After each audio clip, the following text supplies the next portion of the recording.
నిఘా 2TV news నిజం కోసం మా నిఘా. నిఘా 2 బులెటిన్ కి స్వాగతం. బులెటిన్ లో ముందుగా హెడ్లైన్స్. విద్యార్థినులకు ఆత్మరక్షణపై పోలీసుల అవగాహన.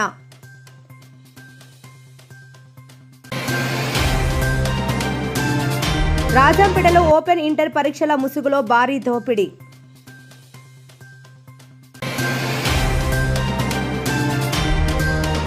కళ్యాణదుర్గంలో అగ్నిమాపక అవగాహన సదస్సు.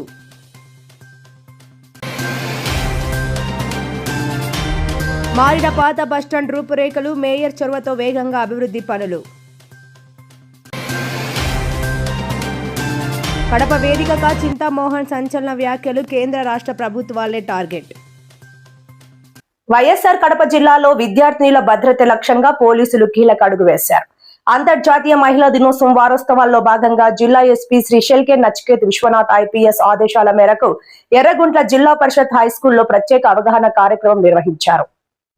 ఎర్రగుంట్ల సిఐ విశ్వనాథ్ రెడ్డి ఆధ్వర్యంలో జరిగిన ఈ కార్యక్రమంలో నిపుణులైన శిక్షకులతో విద్యార్థినులకు సెల్ఫ్ డిఫెన్స్, ఆత్మరక్షణ టెక్నిక్స్ పై శిక్షణ ఇచ్చారు.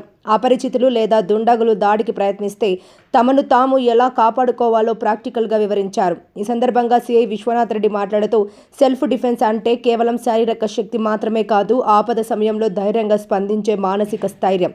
ప్రతి విద్యార్థిని చట్టాలపై, ముఖ్యంగా ఫోక్సో యాక్ట్, ర్యాగింగ్ మరియు సైబర్ నేరాల పట్ల అవగాహన కలిగి ఉండాలి. సామాజిక మాధ్యమాల వినియోగంలో అప్రమత్తంగా ఉండాలని సూచించారు. ఏదైనా ఆపద కలిగితే వెంటనే ఈ క్రింది నెంబర్లకు సంప్రదించాలని పోలీసులు కోరారు. 100-112 పోలీస్ సహాయం, 181 మహిళా help line, 1098 child help line, 1930 cyber crime విభాగం. విద్యార్థినుల్లో ఆత్మవిశ్వాసం నింపేందుకు పోలీసులు తీసుకున్న ఈ చొరవను స్థానికులు మరియు ఉపాధ్యాయులు అభినందిస్తున్నారు.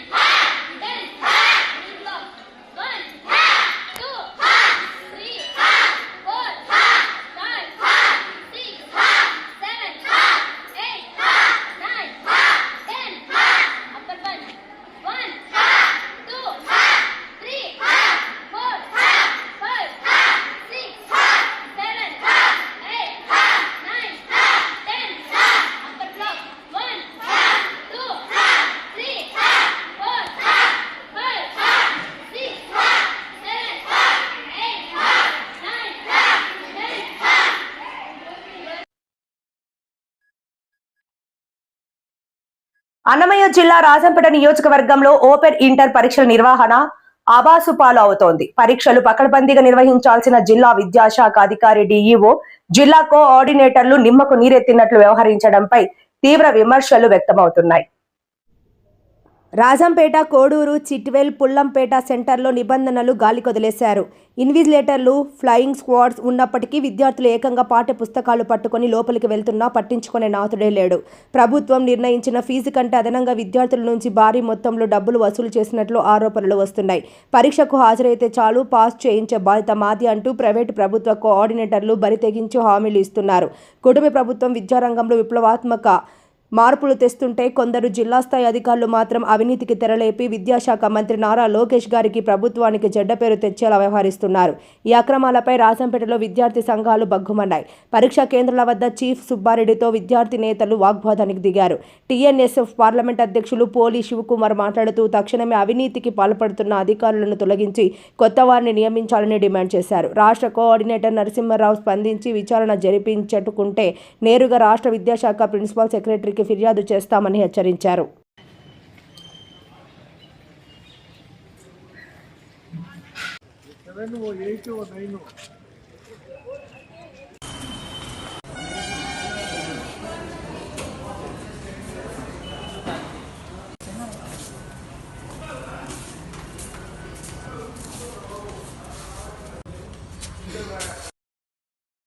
టెక్స్ట్ బుక్ లోపల ఉన్నాయి సార్, ఎందుకు ఒప్పుకుంటున్నారు? మరి తీసుకురండి. ఆ 15 టెక్స్ట్ బుక్ నమ్మకం నాకు గట్టిగా ఉంది సార్. మీ మీద గౌరవాన్ని పోగొట్టుకోవద్దండి. 15 టెక్స్ట్ బుక్ లోపల ఉన్నాయి, బయటికి తీసేయండి. నువ్వు నిజాయితీగా చెప్పు, నువ్వు ఎంత ఇచ్చావు? ఎవరు మేము కూడా జరగాలనే పిల్లలు మేము కూడా జరగాలని వాళ్ళు బాగుపడాలని నానా కష్టాలు పడి మన గడ్డి తిని రూపాయి కూడబెట్టి తెచ్చి వాళ్ళకి ఇచ్చాను. ఓకేనా? ఇప్పుడు మేము కాపీ చేద్దామని వాళ్ళు అంటారు. సార్ మీరే చెప్పండి, ఏ రోజైనా క్లాసులు జరిపించినారా?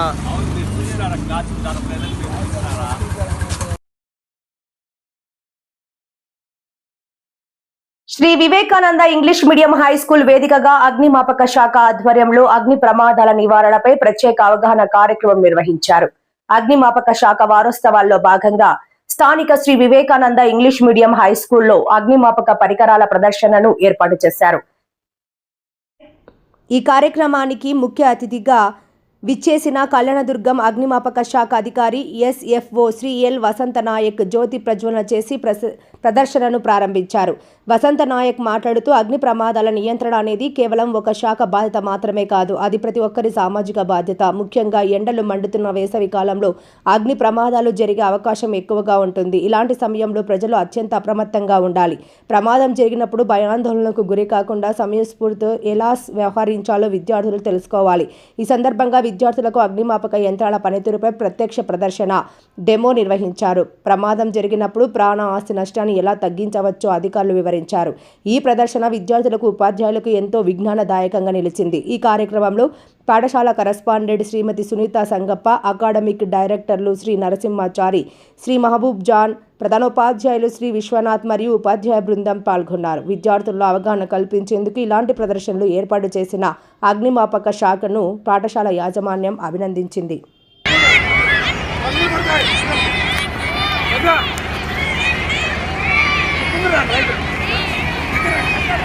బ్లాంకెట్ కప్పినాము కాబట్టి ఆరిపోయింది. నాకు ఒక పైప్ అనేది వస్తుంది కదా, మరి ఆ పైప్ చేయాలంటే ఎట్లా అంటే మనకు 2-3 రకాలుగా మనం చూపించాము. 2-3 రకాలుగా మనం ఆక్సిజన్ ఎట్లా ఆర్పేదని చూపించాము. దీంట్లో పైప్ ఉంటే మీరు ఏం చేయాలంటే బ్లాంకెట్ మెథడ్ ద్వారా మీరు ఈజీగా ఆర్పవచ్చు. సార్ వాళ్ళు మేడం వాళ్ళు అందరూ ఒకసారి ఇక్కడ రావాల్సిందిగా కోరుచున్నాం. ఈ బ్లాంకెట్ మెథడ్ ద్వారా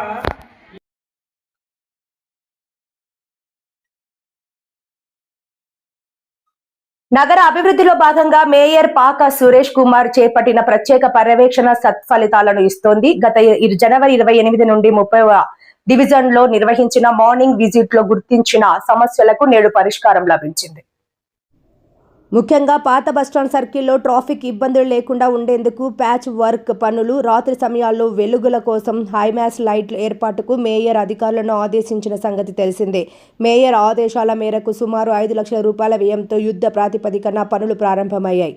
దీనిపై స్థానిక కార్పొరేటర్ షఫీ స్పందిస్తూ ఎంతో కాలంగా పెండింగ్లో ఉన్న సమస్యలను మేయర్ తక్షణమే పరిష్కరించడం శుభపరిణామం అని హర్షం వ్యక్తం చేశారు. పూలే విగ్రహం వద్ద ఫౌంటైన్, శిలాఫలకం పనులు కూడా త్వరలోనే పూర్తి కానున్నాయి. నెల రోజుల క్రితం మేయర్ పాత బస్టాండ్ సర్కిల్లో పర్యటించిన సమయంలో పగిలిన రోడ్లు, వెలుతురు లేని కూడలిని చూసి అధికారులపై సీరియస్ అయ్యారు. వెనువెంటనే ఎస్టిమేషన్లు సిద్ధం చేయించి నిధులు మంజూరు చేయించారు. నేడు అంటే శుక్రవారం నాటికి 5 లక్షల రూపాయలతో ప్యాచ్ వర్క్ పనులు పూర్తి కావచ్చాయి. నిన్నటి నుండే హైమాస్ లైట్ల ఏర్పాటు కూడా మొదలైంది. ఒకప్పుడు సమస్యల నిలయంగా ఉన్న పాత బస్టాండ్ ఇప్పుడు మేయర్ చొరవతో సరికొత్త హంగులను అద్దుకుంటోంది. జ్యోతిరావు పూలే విగ్రహం వద్ద ఆహ్లాదకరమైన ఫౌంటైన్ ఏర్పాటుకు కూడా రంగం సిద్ధమైంది. మాట ఇస్తే మడమ తిప్పకుండా పనులు పూర్తి చేస్తున్న మేయర్ పనితీరుపై స్థానిక ప్రజలు మరియు కార్పొరేటర్ షఫీ ధన్యవాదాలు తెలియజేస్తున్నారు.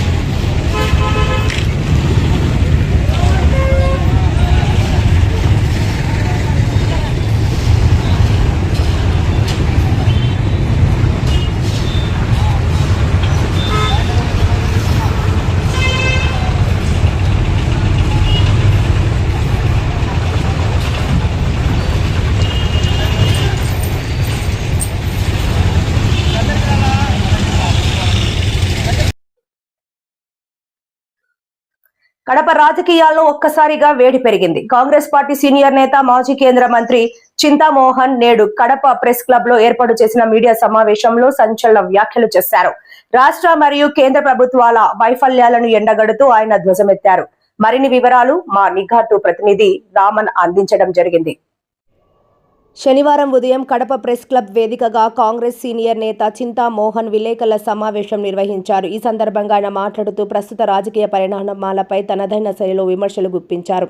రాష్ట్రంలో సామాన్యుడి పరిస్థితి దారుణంగా తయారైందని, నిత్యావసర ధరల పెరుగుదలలో ప్రజలు అల్లాడిపోతున్నారని ఆయన ఆవేదన వ్యక్తం చేశారు. గతంలో కాంగ్రెస్ హయాంలో జరిగిన అభివృద్ధిని, ప్రస్తుత పాలనను ప్రజలు బేరీజు వేసుకోవాలని కోరారు.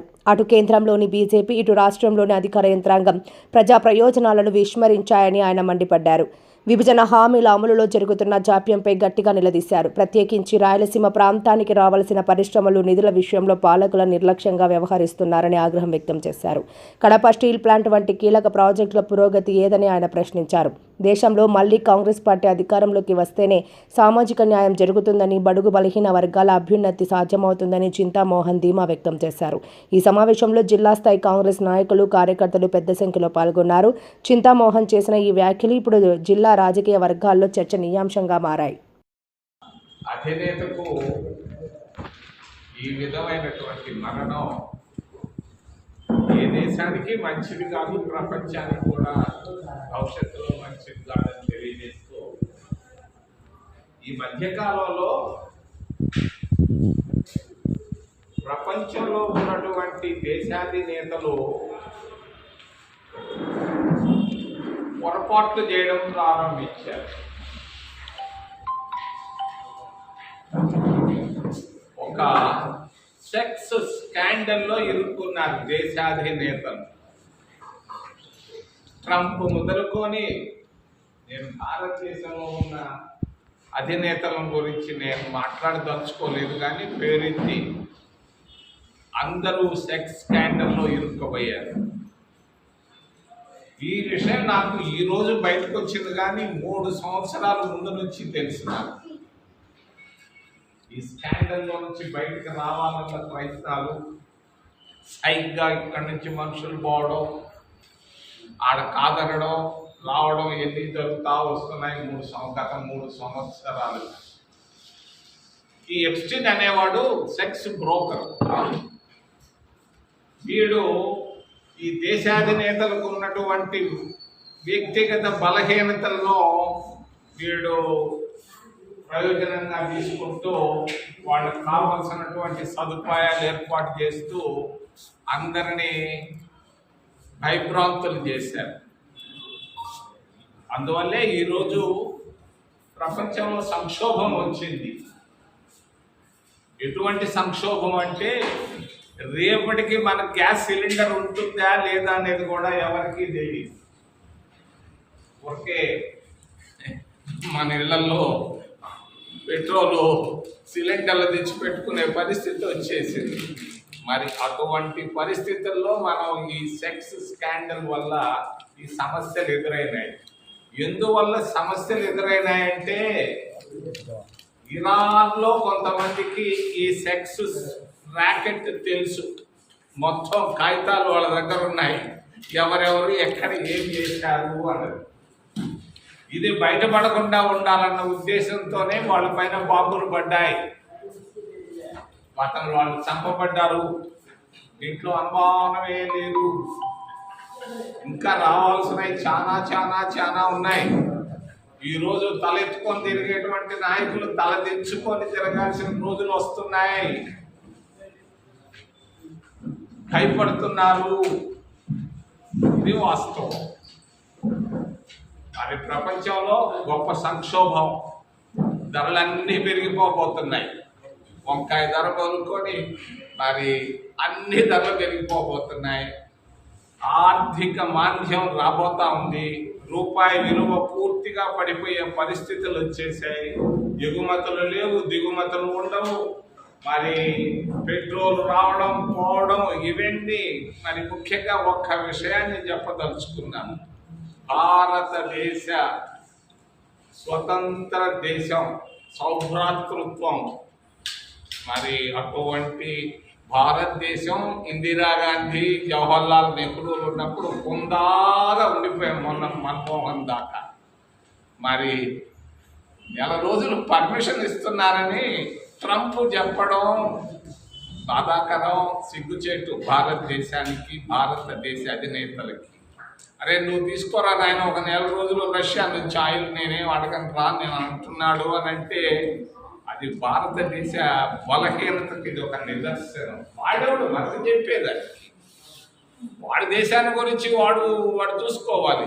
మన దేశంలో దిగుమతి చేసేదానికి వాడు చెప్పాలన్నా పనికి మాలిన ట్రంప్ ఒక నెల రోజులు రష్యా నుంచి తీసుకోరా నేనేం అనుకోను అంటే ఏంటి? మనం సరెండర్ అయిపోయినామా భారతదేశం అమెరికాకి? ఎప్పుడన్నా అయిందా ఈ 75 సంవత్సరాల్లో? ఇది భారతదేశ బలహీనత, భారతదేశ అధినేతల పరిస్థితి. చెప్పుకుంటా పోతే చాలా ఉన్నాయి, కానీ ఇంతవరకే లిమిట్ చేస్తున్నా. మళ్ళీ వచ్చినప్పుడు మీకే తెలిస్తే ఇంకా వస్తాయి. ఒక సంవత్సర కాలంలో చాలా చాలా లోతైన విషయాలు రాబోతున్నాయి, ఫోటోలతోటే రాబోతున్నాయి. రెండో విషయం, నితీష్ కుమార్ నాకు బాగా తెలుసు. ఆయన ఎవరు అంటే మీకు తెలియకపోవచ్చు. నితీష్ కుమార్ ఒక బలిజ కులానికి సంబంధించినాడు. కాపు కులానికి, కులాల గురించి పూర్తి అవగాహన ఉంది కాబట్టి చెబుతున్నాను. బాగా ఎదిగాడు, లల్లు ప్రసాద్ని ఎదిరించాడు, రాష్ట్రానికి ముఖ్యమంత్రి అయ్యాడు.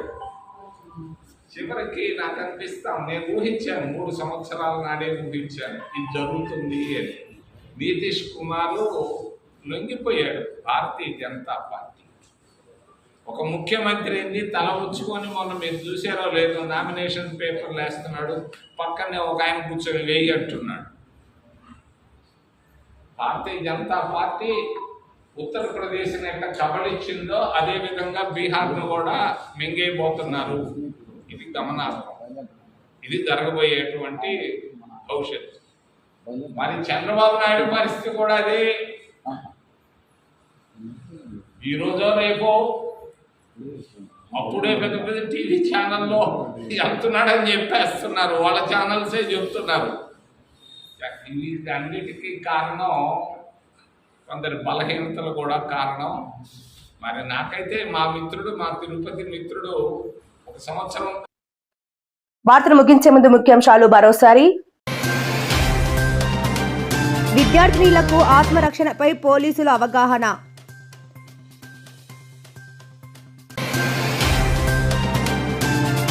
రాజంపేటలో ఓపెన్ ఇంటర్ పరీక్షల ముసుగులో భారీ దోపిడీ.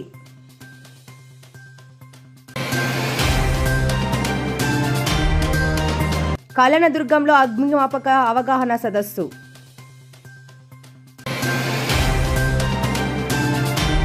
మారిన పాత బస్టాండ్ రూపురేఖలు, మేయర్ చొరవతో వేగంగా అభివృద్ధి పనులు. కడప వేదికగా చింతామోహన్ సంచలన వ్యాఖ్యలు, కేంద్ర రాష్ట్ర ప్రభుత్వాలే టార్గెట్. మరిన్ని లేటెస్ట్ అప్డేట్స్ కోసం చూస్తూనే ఉండండి నిఘా 2 న్యూస్. ఈ వార్తలు ఇంతటితో సమాప్తం. నమస్కారం.